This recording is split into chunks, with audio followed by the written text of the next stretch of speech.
요즘 사회에서 많이 이야기하고 있는 것 중에 중요시되는 게 정신건강에 대한 이야기들 많이 하고 있잖아요. 분노라던가 요새 강민구 부사 사건들도 일어나는 것 중에 정신건강에 되게 많은 중요성이 있는데, 이 정신건강과 함께 하는 것이 우리 정신장애인분들에 대한 이야기들에 되게 중요성이 많이 있습니다.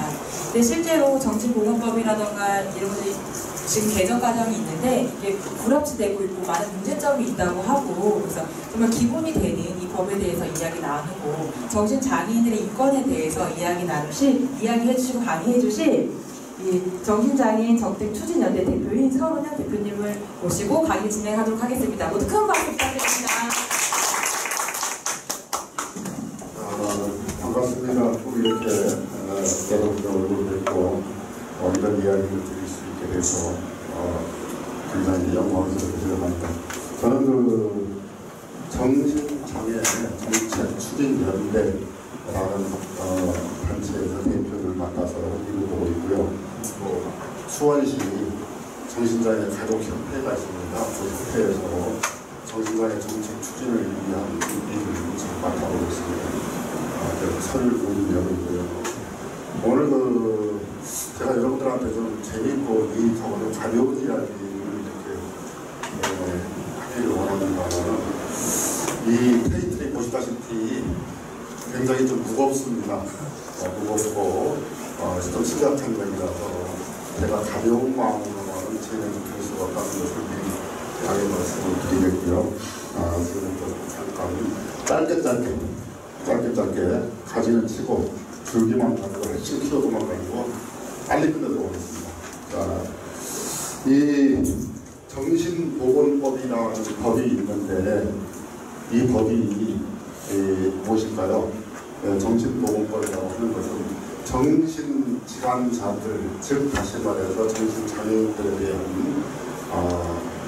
여러 가지 규정들을 이렇게 만들어 놓은 정신장애인들만에 대한 특별법이라고 보시면 됩니다. 그래서 이러한 법이 있다는 것을 아시고, 이 법이 과연 어떤 법이고 이 법에 대해서 어떤 것이 문제가 있는지를 간략하게 좀 설명을 해보는 것 같습니다. 여기 보시면은 좀 엄청난 글들이 여기 올라와 있습니다. 좀 무겁죠. 이런 내용들이. 우리 정신장애라고 하면 어떤 생각이 드십니까? 이 선입견, 우리 편견이라고 할까요? 일반인들한테 정신장애, 정신질환자, 그런 사람들 미친 사람들 아니야? 정신 나간 사람들이죠. 잡아 가둬야죠. 이런 생각을 하게 하고 모든 사람들이 그런 편견을 가지고 보고 있습니다. 실질적으로 완전히 기질적인 정신병, 즉 완전히 정신 나간 이런 사람들은 극소수에 불과합니다. 대다수의 정신질환자들은 정상적인 사고와 정상적인 어떤 판단력이 일반인하고 똑같습니다. 단지 나도 모르게 불시에 다가오는 어떤 불안, 흥분 또는 스트레스, 그리고 환각, 환청, 이러한 것들이 밀려오기 때문에 고통스러운 거죠. 그러다가 또 다시 또 따라갑니다. 하루에도 몇 번씩, 어떤 많은 사람들은 하루에도 며칠 차례씩 이런 것들이 왔다 가니까 일반 사회 생활하기가 괴로운 거예요. 그래서 약을 먹고 사회생활을 하고 있죠. 이 사람들이 모두 정신질환자에 포함됩니다. 그런 사람들이 90%에 가깝습니다. 그래서 우리 대한민국의 정신장애 역사를 간단하게 보고 넘어가도록 하겠습니다. 보시다시피 우리 대한민국이라는 정부가 1948년도에 수립된 이후로 그 이전에는 정신질환자들에 대해서는 지역사회에서 흡수가 됐습니다. 지역사회 내에서 좀 모자란 놈, 좀 약간 이상한 놈이지만은 아무개 하면서 같이 고등학교 같이 갔었죠. 하지만은 산업화가 진행됨에 따라서 어떻게 됐습니까? 정신장애 문제를 국가에서 전담하게 됩니다. 그래서 지금까지 국가에서는 어떻게 했는지 정신장애인들이 단지 질병이 있다는 이유만으로 해서 인권과 생존권, 자유권 모조리 박탈당하고 수용하는 시스템을 지금까지 대한민국은 견지했습니다. 그래서 차별과 편견 속에서 강제 입원, 고문, 고타, 강박, 비인도적인 그런 참혹한 그런 대우를 받고 수용시설 내에서 생을 마감해야 됐던 이런 비참한 역사가 있습니다. 거기들 우리가 알다시피 정신장애자들은 정신병원, 요양원, 기도원 또는 고아와 수용시설 이런 데로 가는 걸 당연시 할 일이 없고요. 또 그 사람들은 거기서 혹은 길거리에서 배회하면서 자기 생을 마감했다는 그런 역사였고요. 그래서 이런 사람들에 대해서 국가는 무시했고 편견과 차별성에서 잡아가뒀습니다. 그것이 정신장애인들에게 국가 정책이었습니다. 하지만 지금도 이 정신장애 정책은 아직도 미완성의 인권 사각지대 정책 사각지대에 놓여 있습니다. 다시 말해서 모든 국가의 법과 제도 시스템이 정신장애인들한테 접근하는 형태는 사회 방위적 목적으로 차단시키는 겁니다. 이런 사람들이 돌아다니면 범죄를 일으켜요. 그런 여러분 바로 범죄입니다. 이런 거를 메시지를 부각시켰죠. 그래서 정신질환자들이 특정한 병이 범죄로 연결되지는 않습니다. 범죄 심리학에서도 규정이 됐지만은 범죄라는 것은 내 원래의 성격 또는 유전적인 소질, 기질, 환경적, 또 촉발 요인 이런 것들이 복합적으로 작용해서 하나의 범죄가 만들어지는 거죠. 그래서 범죄가 되는데 마치 특정 질병이 범죄가 있는 것처럼 매스컴들이 호도시키고 그것을 일반화의 오류를 여과 없이 국민한테 전파를 시키는 그런 매스컴들이 있습니다. 그래서 아직도 정신질환자에 대해서는 사회 방위 목적으로 차별하고 격리하고 이러한 시스템이 여전히 존재한다는 것이죠. 그래서 우리 사회에서 1981년도에 장애인 복지법이 만들어집니다. 처음으로. 그 이후 1995년도에 정신보건법이라는 것이 최초로 탄생이 됩니다. 그래서 이 법이 만들어진 배경을 간략하게 말씀드리면은 86 아시안게임, 88 올림픽게임을 앞두고 그때 전두환 정권에서는 거리의 불화가 소탕, 소개 계획을 세웁니다. 그래서 일절 못 들어가게 쓸어 담아라. 그런데 법이 있어야 됩니다. 그러려면. 그래? 그럼 법 만들어. 그래가지고 보건복지부가 앞장서가지고 정신보건법이라는 타이틀로 법을 만들어요. 그런데 그 법이 뭐냐 하면은 전부 다 강제 입원이에요. 여기 자유 입원 하나 빼놓고는 나머지 세 개가 강제 입원입니다. 비자유 입원. 이런 시스템의 수용 시스템의 법을 만들어놨죠. 이렇게 법을 만들어놔야 잡아가둘 수 있습니다. 그런데 여기에 대한정신의학회 의사들과 일부 인권운동가들이 전적으로 반대합니다. 어떻게 똑같은 인간인데 이렇게 인권을 무시하고 막 잡아놓는 이런 법이 어디 있느냐 말도 안 된다 해가지고 거기서 대립이 돼가지고 서로 합의를 봅니다.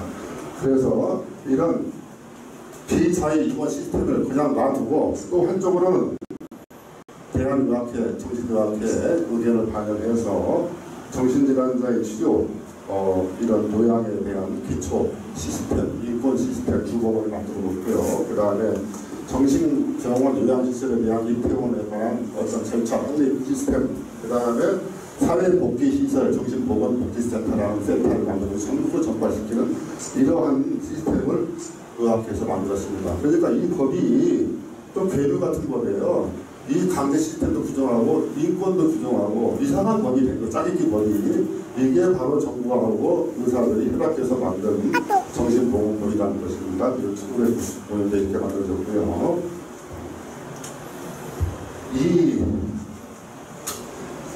그런데 1995년도에 법이 만들어서 운영되어 오다가 27년, 26년 만에 작년에 전격적으로 이 법이 개정이 됩니다. 전면적으로 개정되죠. 개정됐는데 그 개정의 취지를 잠깐 말씀드리면 이 파도선이나 이런 정신건강, 정신질환 인권단체에서 헌법소원을 제기하게 됩니다. 2014년도에 이렇게 강제 입원을 하고 민주유가에서 본인의 의사와 상관없이 질병이 있다는 이유로 마구잡이로 잡아놓는 이런 비민주적 시스템, 이거는 민주주의가 있을 수가 없습니다. 이걸 철폐하십시오. 소원합니다. 그러나 일반적으로 전재성, 재판 전재성 미비에 대해서 각하입니다. 그런데 공교롭게도 그해 6월 달에 서울지방법원에서 소송이 하나가 걸립니다. 그 소송이 뭐냐면은 내가 정신질환자인데 나가 그렇게 사고 개념이 흐트러진 상태가 아니고 정상적인 사회활동하고 돈 벌고 있는데 우리 가족들이 나를 내 재산을 뺏기 위해서 강제로 나를 정신병원에 집어넣었으니 우리 가족들 처벌해 주시오 하는 그런 재판을 겁니다. 이 재판이 서울지방법원에서 계류가 되면서 재판장이 보기에 이 문제는 지방법원에서 다뤄야 될 사항이 아니고 인권이라는 중대한 차원에서 국민의 기본권을 제한하는 이러한 위헌적인 요소가 있기 때문에 헌법재판소에 재판한다고 해서 위헌재판 신청을 합니다. 헌법재판소에. 그래서 헌법재판관 9명 전원 일치로 헌법 불합치 판정을 내립니다. 그 내용은 뭔가 하면은 정신보건법에서 어떻게 고의무자 2명과 의사 1명만으로 이 소견과 판단만으로 해서 무조건 잡아넣느냐. 이것은 정신질환자의 인권에 대해서 심각하게 신체의 자유를 침해할 수가 있는 규정이고 여기에 대해서 적절한 방안이 마련되지 않음으로 해서 이것은 헌법 불합치, 즉 위헌이 아니라 헌법 불합치입니다. 헌법 불합치라는 것은 완전히 헌법에 어긋나는 위헌이 아니고 그 취지가 헌법의 내용과는 일치하지가 않으니까 고쳐라, 이런 것이 바로 헌법 불합치 판정입니다. 그래서 헌법 불합치 판정을 받게 되고요. 또 하나는 국제인권기구 유엔에서 장애인 권리위원회라는 것이 있습니다. 그 권리위원회에서 대한민국에 이렇게 말합니다. 너희들 비인도적으로 이런 수용하는 강제 시스템 만들어가지고 마구잡이로 잡아놓는 거 이거는 민주가 있을 수가 없으니까 철폐해라. 강제 이건 규정을 철폐하는 겁니다. 그래서 이거를 강력하게 대한민국에 권고를 하게 됩니다. 이러한 배경으로 인해서 법이 바뀌게 됩니다. 그래서 이제 새로운 법이 전면 개편된 법이 어떤 법인가 한번 살펴봅시다. 이제 금년 5월달부터 이 법이 시행이 됩니다. 명칭이 한번 보세요. 여러분들 기억하시겠어요? 정신건강정책 및 복지지원 서비스 지원에 대한 법률. 이름도 길고 여덟한 뜻이 복잡하게 해놨습니다. 근데 얼핏 보기에는 되게 멋있어요. 이름이. 여기 정신보건법은 너무 답답하잖아요. 근데 이런 이름들이 멋지게 만들었습니다.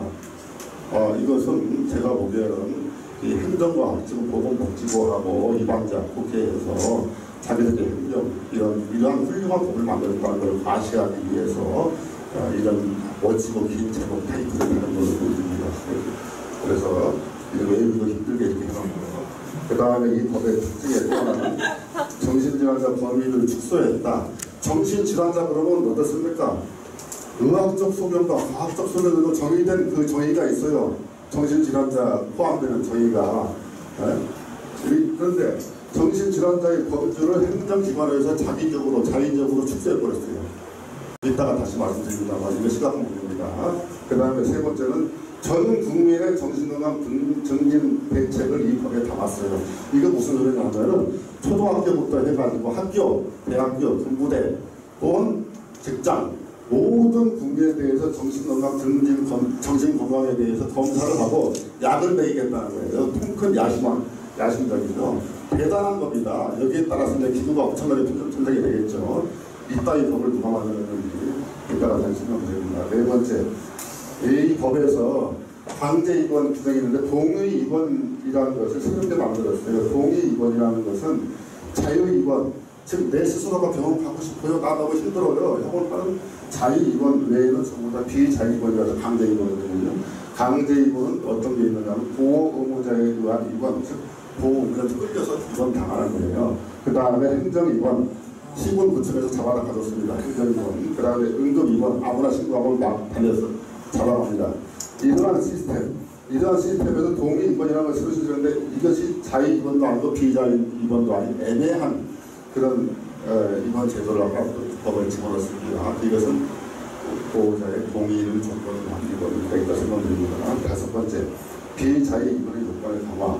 비자유 입원 뭐죠? 보호자의 입원, 행정입원 의무입니다. 이런 입원을 할 때 그동안 정신과 의사 한 명만의 입원 소견에 따라서 입원이 바로 됐는데 2명으로 강화시켰어요. 서로 다른 소속의 병원이 의사들이 똑같은 소견을 내야 입원이 가능할 수 있도록 강화시켰습니다. 이것은 이 법의 하나의 특징인데 너무 입원 시스템이 난관되니까 규제한다는 취지에서 이런 규정을 하나 새로 만들었습니다. 그 다음에 6번째, 입원 적합성 심사위원회를 신설했고요. 입원을 하게 되고 그 입원에 과연 적합한지 부적합한지 위원회에서 판정해서 적합, 부적합해서 적합하면 입원을 하고 부적합하면 폐원을 시킵니다. 또 7번째, 정신장애인 복지 서비스 지원. 이런 규정들을 많이 넣었어요. 뭐 인권, 뭐 재활위에서 뭐 자립생활 시스템, 뭐 시군구청 단체장들이 어떻게 해야 한다는 등 뭐 별소리를 다 들어가는데 유감스럽게도 이러한 복지에 관한 규정들은 대부분이 재량적, 임의적 사항으로 구성되어 있습니다. 의무적 사항이 아닙니다. 지방자치대에 있어서 다 돈이 없어요. 그러면 끝나요. 보기는 좋죠. 규정은 굉장히 잘 나왔어요. 그리고 선언적 규정이에요. 매우 유감스럽습니다. 자, 이제 잠깐 이제 우리 대한민국의 정신질환자의 강제 입원율을 한번 살펴볼까요? 강제 입원율이 전체 정신질환 입원한 사람 중에서 65%가 강제 입원입니다. 하지만 실질적으로 조사해 보니까 90%가 강제 입원이에요. 스스로 들은 사람은 10%도 안 돼요. 지금 이런 시스템에 대한민국이 가고 있어요. 다 끌려들은 사람들이에요. 이 사람들 한번 보세요. 독일의 17.1%, 영국의 13.5%, 이탈리아의 11%. 비교도 한 되게 엄청나게 강제 입원율이 높습니다. 그 다음에 입원 기간도 평균 207로서 어마어마하게 길어요. 장기 입원 시스템이 그냥 막 잡아가두는 거예요. 계속 대책도 없이 국가에서 대책 없이 막 방치시키는 거예요. 그래서 프랑스 같은 데 이런 데 비교해보면 보세요. 한 달 정도, 한 달도 안 되는데 선진국에서는 우리는 1년 가까이 됩니다. 그래서 이번 새로 편편된 정신보건법을 보면은 기존 정신보건법이 총 6장 59조였는데 새로 개정된 정신보건법은 8장 89조 어마어마하게 늘어났어요. 규정들이 아주 세부적으로 복잡하게 늘어났어요. 쉽게 말해서 정신질환의 개념부터 해가지고 국가계획 수립, 지방자치단체 계획 수립, 연구소 수립, 입원 절차 심사, 입원 적합성 심사위원회, 뭐 기타 뭐 정신건강 심사위원회 왕 만들어가지고 복귀시설, 무슨 뭐 재활시설, 뭐 어쩌고저쩌고 해서 복잡하게 만들어놨어요. 이런 거 다 하려면요 정신질환자를 불구로 삼아서 먹고 사는 사람들이 너무 많다는 거예요. 엄청나게 많은 거예요. 이 보세요. 이런 사람들이 다 시설 설립해야 되고 고용해야 되고 이런 시스템 정신질환자 정작 정신질환 복지는 직접적으로 문제였다. 이무적 규정이다. 이것이 이 법의 심각한 문제입니다. 자, 이 법의 총칙만 잠깐 살펴보겠습니다. 정신질환자의 개념 축소라고 아까 제가 말씀을 드렸는데 모든 질병은 의학적 소견으로 규정이 되고 정의가 되어야 됩니다. 그렇죠. 행정기관에서 의무적으로 정의를 한다는 것은 매우 위험합니다. 왜 위험하냐면은 말씀드립니다. 정신질환자, 기존 정신보건법에서는 정신질환자라고 하면 정신병, 기질적 정신병, 정신병을 포함해서 인격장애, 알코올 및 약물 중독, 기타 비정신병적 정신장애를 가진 모든 사람입니다. 이 견해가 맞습니다. 이것이 의학적 수준으로 바라본 정신장애입니다. 이 견해에 의하면 치매도 마찬가지입니다. 치매 역시 정신질환이죠.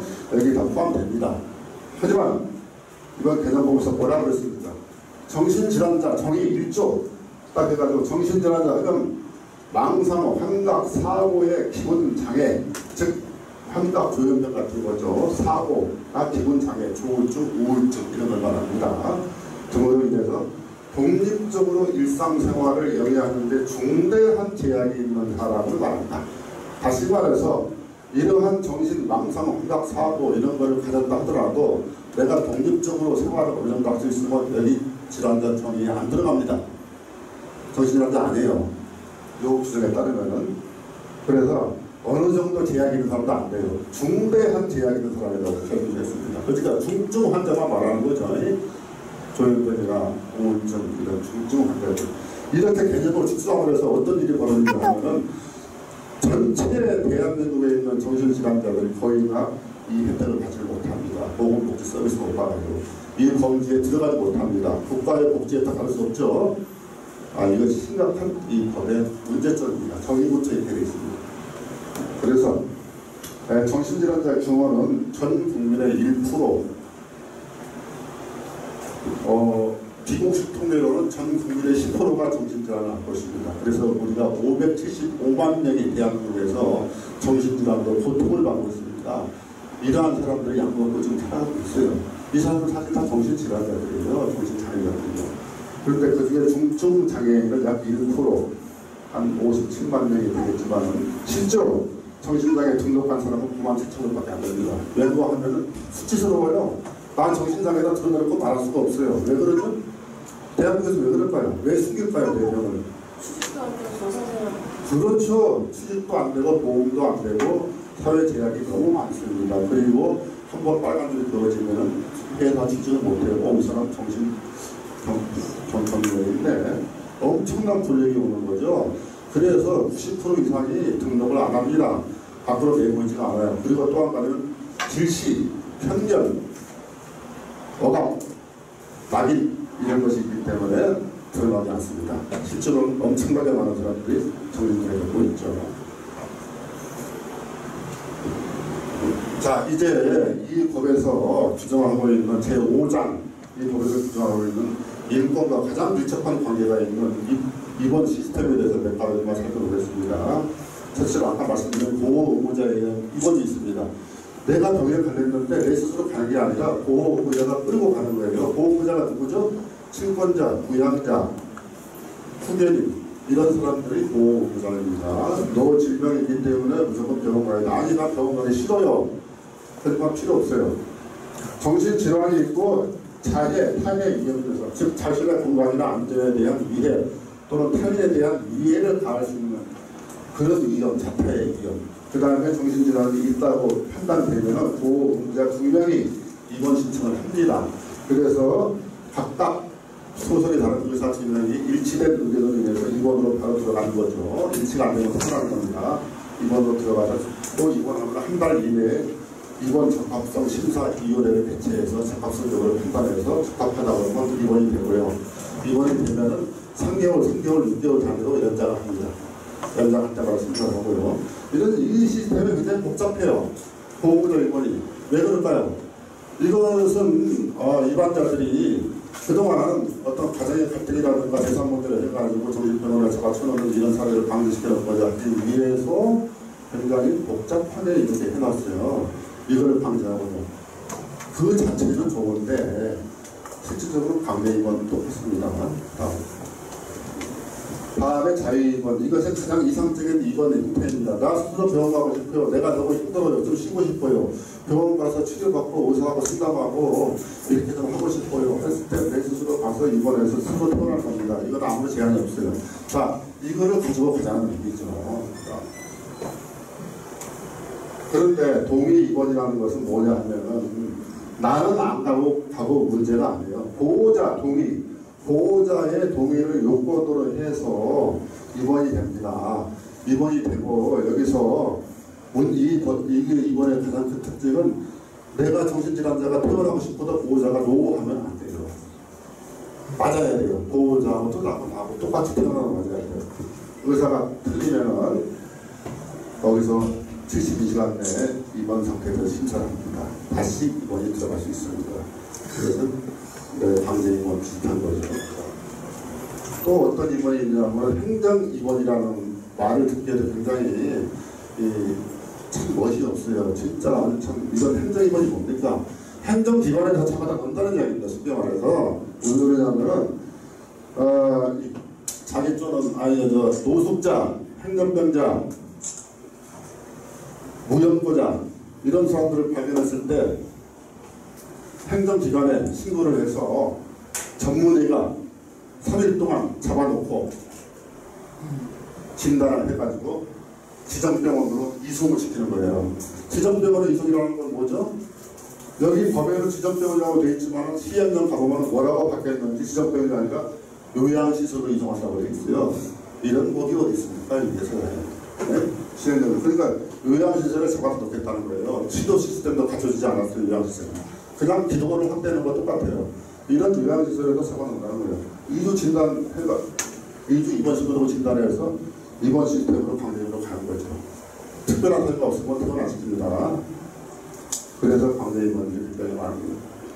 자, 다음.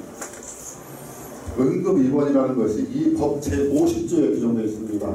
이 응급입원이 굉장히 문제가 있고 인권 침해에 심각한 규정을 가지고 있는 가장 위험한 부분이 바로 이겁니다.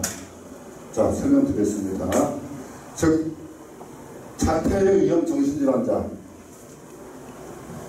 자기 또는 타인을 해야 할 위험이 있는 정신질환자를 발견했을 경우에 대한민국 국민이면 누구든지, 다시 말해서 가족도 포함됩니다. 제한 없어요. 누구든지 신고를 해서 경찰관이나 의사의 동의를 받으면은 3일 동안 응급입원이 됩니다. 가차 없어요. 이 공의를 포함하면 5일이 됩니다. 응급입원을 시켜놓고 의사가 진단합니다. 적합성 심사위원 필요 없어요. 의사가 진단해서 바로 퇴원 강제 입원 절차 들어갑니다. 자, 보세요. 이 법이 왜 시행하는지 아십니까? 내 이웃이 있는데, 우리 동네에 아무개가 있는데 그 집안이 정겨워요. 근데 그 사람 뭐 자녀가 정신질환이 있대요. 그러면 신고하는 거예요. 정신질환자가 있는데요. 불안해요. 한도 찔릴 것 같고요. 위험해요. 실제로 행동 한 번도 안 했어요. 단지 정신질환이 있다고 신고하는 거죠. 그러면 경찰관 출동을 합니다. 출동해서 이거 좀 입원 좀 시켜주세요. 경찰관이 반대하겠어요? 위험하다는데 목사라고? 괜찮습니다. 지금 보니까 아무렇지도 않은데 천만에 그렇지 않습니다. 공무원은 자기 책임 원칙에 따라서 무조건 동의를 해줘야 되어 있습니다. 의사나 경찰관 마찬가지입니다. 그래서 응급 입원을 하고 즉시 강제로 줍니다. 자, 얼마나 위험한 법입니까? 정에 있다는 이유만 해야죠. 이러한 법들을 갖다가 규정을 해놨습니다. 그 다음. 자, 이제 본론으로 들어갑니다.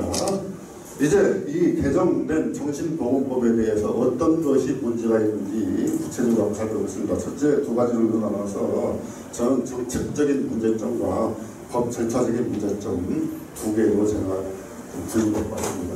첫째는 정책적인 문제점에 대해서 말씀드립니다. 첫째, 아까 말씀드린 대로 행정기관의 자의적으로 의료적 소견을 무시하고 정신질환자의 개념을 갖다가 정의를 지들 멋대로 했다. 중대한 제약이 있는 자로 해가지고 이 정신질환자의 대거 이 범죄에 들어가지 못한 사람들을 양산했다는 거죠. 특정 중증 환자들만 했다는 얘기입니다. 이 따위가 무슨 법입니까? 정신질환자와 아무 상관도 없는 거예요, 사실은. 이렇게 설명하면. 두 번째, 강제 입원, 장기 입원의 증가. 이 프로의 시스템이 전부 다 강제 입원하고 장기 입원 두 가지를 기둥으로 해서 이 법이 유지가 됩니다. 그래서 정신질환으로 추정되고 또는 자기 또는 타의 위험 또는이 아닙니다. 정신질환자 추정이 되면 and 그리고 자기 또는 타의 위험성이 있을 경우에는 행정입원, 응급입원으로 바로 가는 시스템을 규정을 해놨습니다. 그래서 전국의 정신병원이 약 1,406개소가 있고요. 요양원이 59개에서 1,465개소가 있습니다. 이러한 정신병원, 정신수용시설에서 자, 병상을 살펴보면 1996년도에 21,513명상이 86년도에 2014년도에 이르러서 무려 86,357명으로 폭발적으로 증가하게 됩니다. 계속 증가 추세가 있습니다. 왜죠? 이런 법이 있기 때문에 거예요. 장기 입원, 그 다음에 강제 입원, 계속적으로 늘어나는 심각한 영향을 하고 있습니다. 다음 세 번째, 탈원화에 따른 지역시설 기반 등 인프라 없음, 중요한 점입니다. 자, 지금 탈원화 시책이 1961년도 미국에서부터 시작돼가지고 정신병원에 오래 남지 않습니다. 아무리 중증 환자라도 잠깐 치료를 받고 지역사회로 내보냅니다. 지역사회에서 치료를 하고 거기서 같이 어울려 생활하면서 거기서 동화돼서 거기서 치료를 해라. 이게 맞습니다. 이게 탈원화 시책입니다. 오래 잡아놓지가 않아요. 그런데 지금 탈원화 한다고 이 정신장애인들이 지역사회 내에 나와보면 무엇이 문제지요? 갈 데가 없어요. 잠잘 곳도 없어요. 먹을 것도 없어요. 어디 보이는 거라고는 차별과 멸시, 차가운 사회적 냉대 이런 것을 뼈아프게 느끼면서 어떻게 돼요? 다시 들어갑니다. 다시 들어갑니다. 어쩔 수 없이 들어와서 들어가는 게 아니에요. 정신으로 다시 들어가요. 그래서 장기인권이 계속 지속되고 회전문 현상에서 나오면 다시 들어가고. 왜? 지역사회 하고는 그런 없어요. 지금 요즘에서 이제 뭐 사회복지센터도 만들고 재활시설도 만들고 뭐 복지시설도 만들고 직업훈련도 만들고 하는데 예산이 투자가 안 되다 보니까 너무나 열악해요. 불과 몇 명이서 갖다 놓고 뭐 남병원이래 무슨 하고 뭐 어쩌고저쩌고 프레임도 하는데 사회복지도 너무 사회복지사들도 없고 예산도 없고 업무를 복종하고 그렇기 때문에 정신질환자들이 배회하고 방황하고 그러다가 다시 들어가게 되는 그런 현상입니다. 그래서 미국에서 추적을 해봤더니 예전에 정신질환자들이 퇴원해서 어디로 가니? 다 추적을 해봤어요. 그 중에서 10%는 범죄를 저질러서 감옥에 갔어요. 왜? 배고프고 자를 데 없으니까 빠가지고 훔쳐놓고 장발장이 되는 거죠. 그래서 감옥에 끌려갔어요. 나머지 30%는 노숙을 합니다. 길바닥에서 신문지 깔고 잠자고 나머지 60%는 다시 정신병원에 재입원합니다. 이것이 예전에 미국에서 통계를 자료를 통계입니다. 미국은 지금 많이 개선됐고 우리가 지금 현재 이것이 통계가 없습니다. 다음 네 번째로 문제점은 복지 서비스 제공은 대부분이 선언적 의무적 기자에 이런 걸 아까 말씀드렸죠. 강제적 의무적 조항으로 들어가야 됩니다. 이런 거 설치해라. 이런 정신장애인을 위한 종합복지관 설치하고 재활시설 몇 킬로미터 이상 그리고 시설은 어떻게 갖추고 이런 걸 해야 한다가 아니고 할 수 있다. 재량사이죠. 그럼 시도지사한테 아무리 해도 뭐래요. 우리 예산 그런 예산까지 없어요. 국가에서 하는데 우리가 왜 합니까? 이런 거 끝난 거예요. 미스나 말하는 거예요. 그러니까 빚좋은 개설구라는 이 법이 정작 냄비 속을 뚜껑 열면 딱 먹을 게 없어요. 냄비는 화려해요. 지정부는 바로 이런 것들이 문제입니다. 자, 다음 자, 이제 본격적으로 법 절차적인 문제점으로 가겠습니다. 요 규정은 요거는 매우 좀 이 내용은 심각합니다. 자, 강제 이송 응급 입원 여기에 대해서 한번 살펴보겠습니다. 법 제50조에 아까 말씀드렸죠. 응급 입원 누구든지 정신질환자를 발견할 때는 경찰관과 의사한테 신고해서 입원 의뢰를 할 수 있다고 되어 있고요. 이에 동의한 경찰관 또는 구급대원은 정신의료기관까지 그 사람을 호송한다. 한다예요. 할 수 있다가 아닙니다. 의무사항입니다. 안 하면 직무유기예요. 자, 무조건 호송을 해야 한다라고 규정해놓고 3일 이내로 응급 입원을 하는 체제에서 잡아 가둔기다. 그 다음에 진단을 하게 되죠. 무서운 법이죠. 쉽게 말해서 인간 사냥법이라고 보시면 됩니다. 길거리에서 돌아다니는 들개, 멧돼지 잡아다가 포획해서 잡아 쳐놓는 것 이런 시스템이 바로 이 규정입니다. 자, 호송이란 말을 법률 용어에 사용을 했어요. 호송이란 말은 형사소송법, 죄인들, 피고인, 피의자를 이동시킬 때 호송이라는 말을 사용을 합니다. 다른 법에서 이런 말 사용 안 해요. 어떻게 이송도 아니고 후송도 아니고 어떻게 호송이죠? 호송이라는 것은 강제적인 것을 담고 있어요. 죄수이기 때문에. 호송은 즉 강제 호송이고 체포, 강제 연행, 구금, 격리, 수용 이렇게 이어집니다. 자, 이러한 국민의 기본권을 제약하는 이러한 강제적인 절차가 있어가지고 우리 대한민국 이 정신질환자들은 변호인 조력을 받을 권리조차 박탈됩니다. 변호인 조력 받을 수가 없어요. 무조건 끌려가는 거예요. 거기는. 자, 봅시다. 사법 절차, 즉 형사소송 절차에 의하지 아니한 이러한 강제 규정은 민주주의 국가 우리나라 법의 적법 절차 원리와 죄형 법정주의에 위배됩니다. 적법 절차 원리를 잠깐만 말씀드리겠습니다만, 모든 대한민국 국민은 법률과 적법한 절차에 의하지 아니하고는 형벌, 보안처분, 구역장 유치를 당하지 않는다. 제1항. 제2항 적법 절차 2항은 체포, 구속, 압수수색을 당할 때에는 검사의 신청에 의한 법관의 영장을 제시해야 한다. 적법 절차 제2, 적법 절차 제3. 법권력의 근간인 모든 법률은 그 실체적 내용이 합리성과 정당성을 갖춰야 한다. 이것이 적법 절차의 원칙의 세 가지입니다. 이 헌법에 등록되어 있습니다. 자, 이 법은 적법 절차 세 가지 원칙 중에서 하나도 안 맞습니다. 이런 것들이 정당한 법입니까? 영장 가져왔습니까? 안 말해요. 정신질환자 예의라는 규정이 있습니까? 헌법에? 모든 국민입니다. 자, 이게 심각한 거죠. 그래서 적법 절차 원리에 위배되고요. 죄형 법정주의, 즉 죄가 없으면 형벌도 없다. 죄형 법정주의 형사소송법의 대원칙입니다. 어떻게 죄가 없는데 병이 있다는 이유만으로 해서 이러한 강제적인 구금까지 이어지는 이런 강제 행사를 할 수가 있습니다.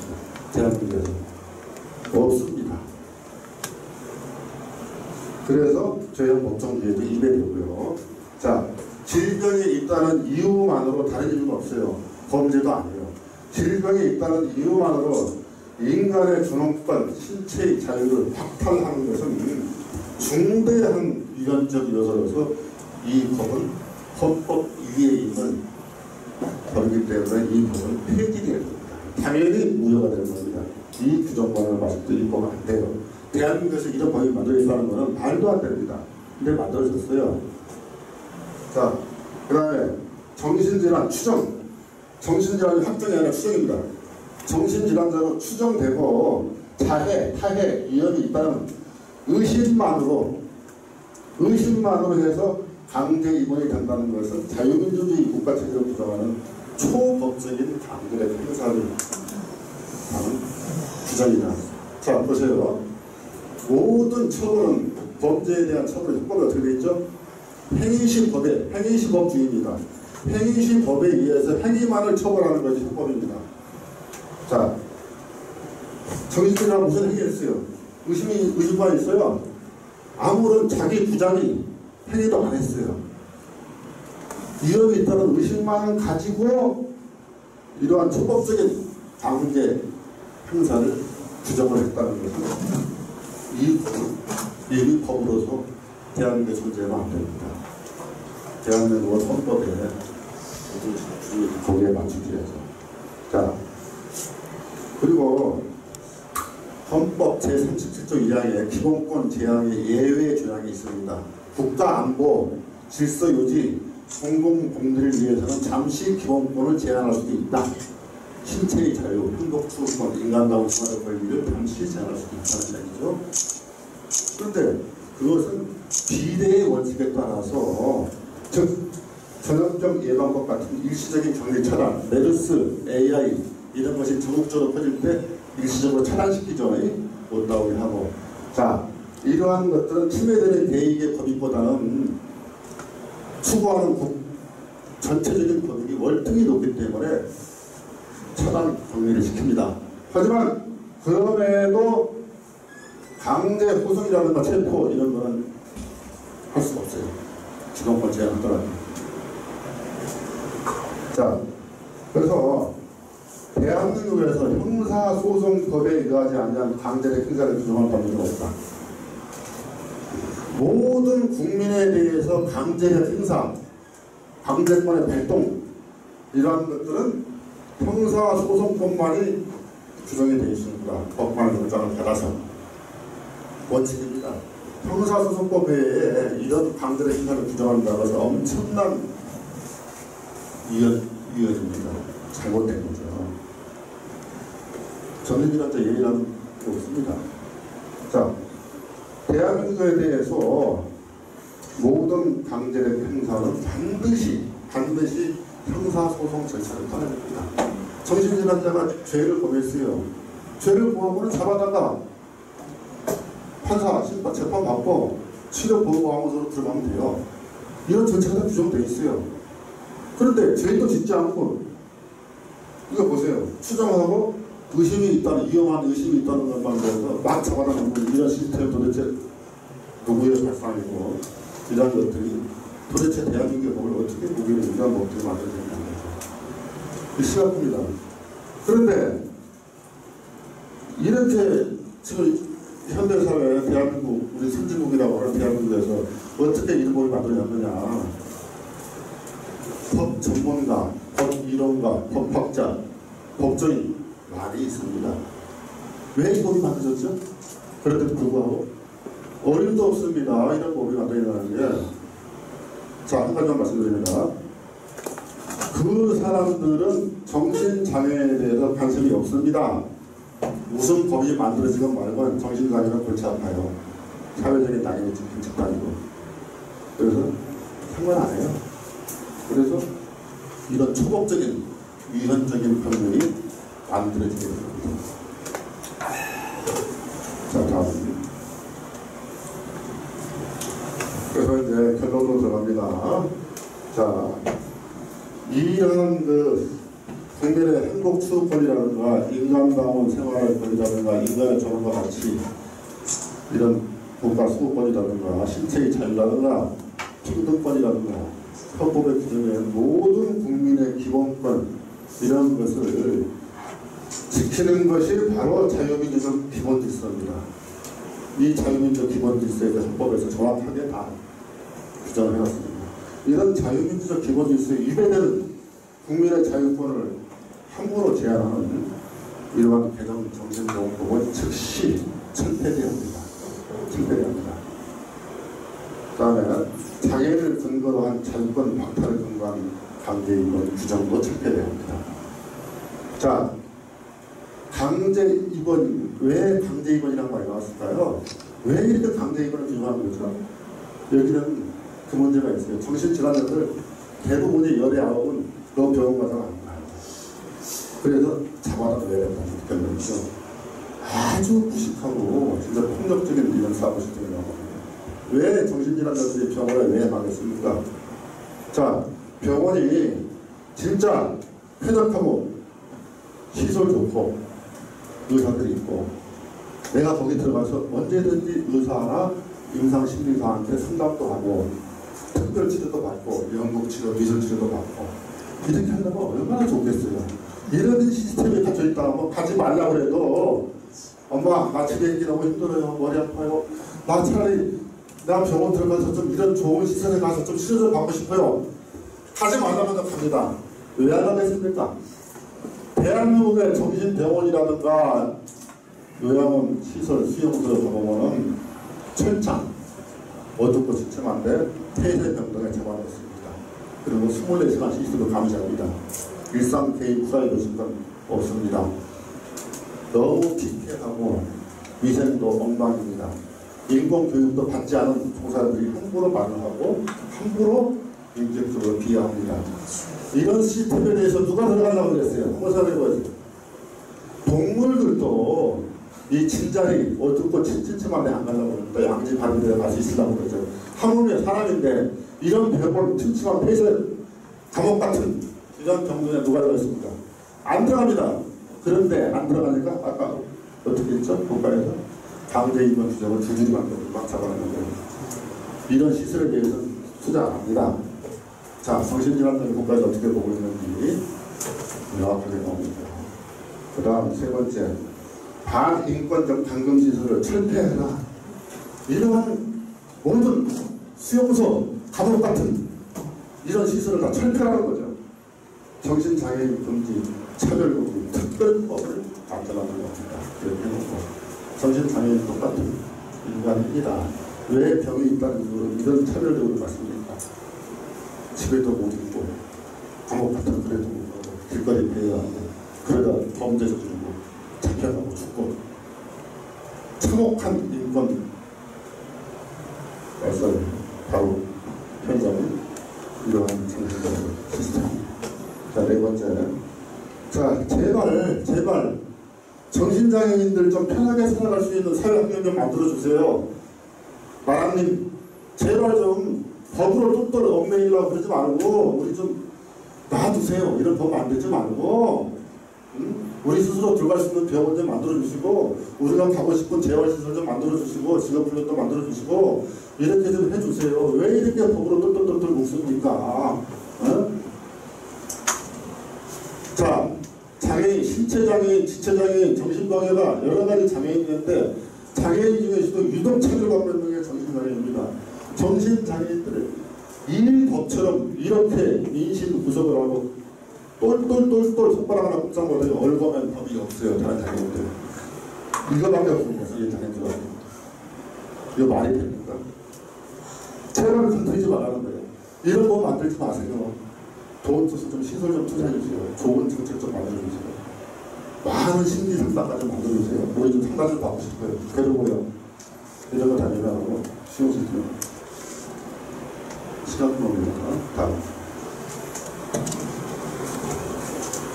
결국은 지금까지 말씀드렸던 것이 우리 사회에 만연대로 우리가 알지 못했던 이런 불평등, 인권 사각지대 이러한 사람들, 이러한 계층이 있다는 데 대해서 우리 민주주의가 이렇게 나가면 안 됩니다. 어떻게 우리가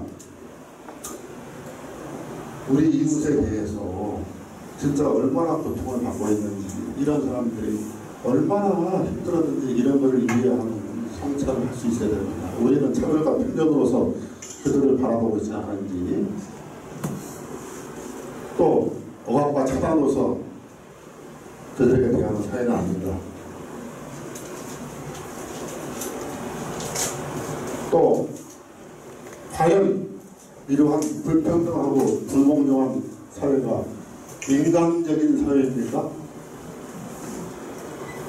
우리 사회가 아무리 분치를 하고 선진국이라고 해서 별을 짓을 다 하고 완방에 나닌다 해도 이러한 사람들을 껴안고 같이 가지 못하는 이런 시스템은 문명국가가 절대 아닙니다. 야만 국가입니다. 약자에 대해서 이렇게 차별하고 냉대하고 잡아가지고 이 국가가 선진국입니까? 절대 아닙니다. 아닙니다. 불평등 심각한 거죠. 우리는 반드시 해야 됩니다. 그래서 신용복 선생님 감옥의 사색 이번에 말씀을 드렸습니다. 이들을 관찰하는 것보다 애정을 가져라. 애정보다도 더 중요한 것은 이 사람들하고 연대하는 겁니다. 연대하는 것보다 더 중요한 것은 입장의 통일다. 우리는 시선, 입장 이런 입장을 가져야 됩니다. 정확하게 봐야 됩니다. 그래서 인간의 존엄과 가치를 외면하고 이런 불평등, 편견, 억압으로서 차단시키고 감금시키고 인권 유린을 하고 자유권을 박탈하는 이러한 시스템에 대해서 저는 이런 정의롭지 못한 사회, 잘못된 이런 법과 제도 정책, 거기에 고통받는 사람들 여기에 대해서 저는 조정래 작가하고 견해를 똑같이 합니다. 그래서 지금 이렇게 가난하고 힘들고 병든 사람한테 지금 국가가 무슨 짓을 하고 있습니까? 지금 대한민국 정부가 지금 무슨 짓을 하고 있습니까? 잡아다 가두는 것이 능사입니까? 인간이, 저는 이렇게 생각합니다. 인간이 인간다운 삶을 하기 위해서 인간한테 기여하는 것만 무슨 것을 하는 겁니다. 저는 그렇게 정의합니다. 그래서 이 견해에 100% 저는 공감하고 동의합니다. 그래서 이제 선진국이라고 하면은 이제 마지막 마무리 말씀드리겠습니다. 선진국이라고 하면은 어느 나라든 그 나라가 사회적으로 가장 취약하고 약한 사람들한테 어떻게 대하는지를 보세요. 그러면 선진국인지 아닌가. 이 사람들, 우리하고 같이 가는 사람들입니다. 단지 질병이 있다는 것밖에 없어요. 왜 이 사람들 같이 보통자하고 같이 못 가죠? 왜 차별하고 강금하고 멸시하고 편견하고 정신질환을 조현들이 범죄를 한다고 막 난리치고 이런 시스템에 대한민국 제가 볼 때도 심히 우려스럽고 개탄스럽습니다. 우리 절대 이렇게 다양한 선진국의 길을 용원하다는 겁니다. 그래서 오늘 제가 여러 가지 긴 말이 있겠지만은 시간상 간략하게 이렇게 말씀을 드리고 여러분들과 같이 정신질환에 대해서 보는 눈높이를 같이 맞추고 입장의 동일함을 같이 나누기 위해서 잠깐 설명을 드렸습니다. 자, 감사합니다.